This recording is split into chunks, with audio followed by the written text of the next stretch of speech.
ایک شہر میں ایک غریب انسان لکڑیاں کاٹ کے بڑی مشکل سے اپنا گزر سفر کرتا تھا، یہاں تک کہ دن بدن اس پہ قرض چڑھتا رہا۔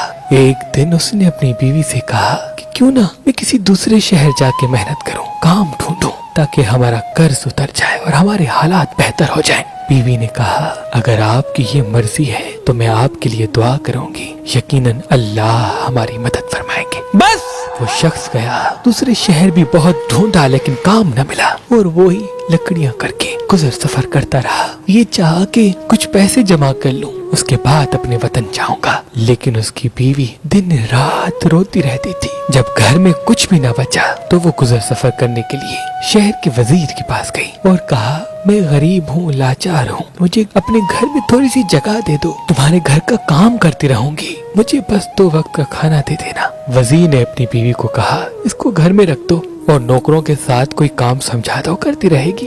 وہ مجبور عورت اس گھر میں کام کرتی رہی اور اپنے میاں کے لیے دعا مانگتی رہی۔ دن مہینوں میں گزرے اور مہینے سال کی طرف بڑھنے لگے، لیکن اس کا میاں نہ آیا۔ ایک رات روتے روتے جب سو جائے تو رات کو امام جعفر صادق علیہ السلام خواب میں آئے، اور وہ عورت دیکھ رہی ہے کہ امام فرما رہے ہیں اے لوگوں بتاؤ آج تاریخ کون سی ہے۔ امام کے ساتھ جو امام کے چاہنے والے تھے ان میں سے کسی نے کہا آج 22 رجب ہے۔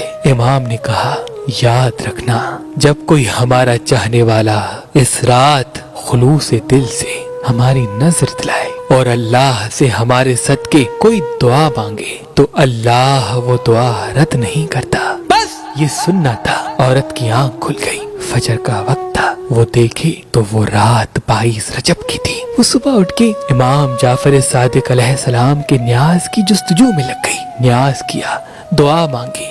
یہ عمل چل ہی رہا تھا، وہ نیاز بانٹ ہی رہی تھی کہ وہاں دور جو بے وطن اس کا میاں تھا وہ لکڑیاں کر رہا تھا۔ لکڑیاں کرتے کرتے ایک مرتبہ کلہاڑی جب درخت کو مارے تو جیسے ہی درخت گرا اس کی جڑوں میں ایک خزانہ چھپا ہوا تھا۔ وہ خزانہ دیکھ کے خوش ہونے لگا اور اللہ کا شکر کر کے خزانہ لے کے اپنے گھر واپس آ گیا۔ اپنی بیوی کو لے کے ایک شاندار محل بنایا اور دونوں خوش رہنے لگے۔ پھر بیوی نے میاں کو بتایا کہ یہ جو کرم ہوا ہے یہ امام جعفر صادق علیہ السلام کا صدقہ ہے۔ امام میرے خواب میں آئے تھے، انہوں نے کہا تھا کہ اس رات تم نیاز کر کے اللہ سے ہمارے صدقے دعا مانگو، تمہارے حالات بدل جائیں گے۔ وہ دونوں میاں بیوی ہر سال اس دن کو امام جعفر صادق علیہ السلام کا نیاز کرتے تھے۔ ایک دن وزیر کی بیوی چھت پہ گئی، دور سے دیکھا ایک بڑا عالیشان گھر نظر آیا۔ اپنی کنیزوں سے پوچھا یہ گھر اتنا بڑا اور شاندار بنا ہے کس کا ہے؟ کنیزوں میں سے ایک کنیز نے کہا اے شہزادی یہ اس آپ کی نوکرانی کا ہے جو کچھ برس پہلے آپ کے یہاں خادمہ تھی۔ شہزادی نے کہا اتنا بڑا محل کیسے بنا؟ جاؤ اس کو بلاؤ۔ کنیزیں جاتی ہیں، اس عورت کو بلا کے لاتی ہیں۔ وہ عورت امام جعفر صادق علیہ السلام کا پورا واقعہ، نیاز کا، خواب کا، خلوص دل سے وزیر کی بیوی کو بتاتی ہے کہ امام نے کہا تھا اس تاریخ میری نظر کرو، میں نے دل سے نظر کی، اللہ نے مجھے نواز دیا۔ وہ دل ہی دل میں کہنے لگی اس سے بڑا جھوٹ میں نے کبھی نہیں سنا، یقیناً اس کے میاں نے کہیں سے چوری کی ہوگی اور یہ کہانیاں بنا رہی ہے۔ وہ عورت چلی گئی، لیکن وزیر کی بیوی کے دن بدلنے لگے۔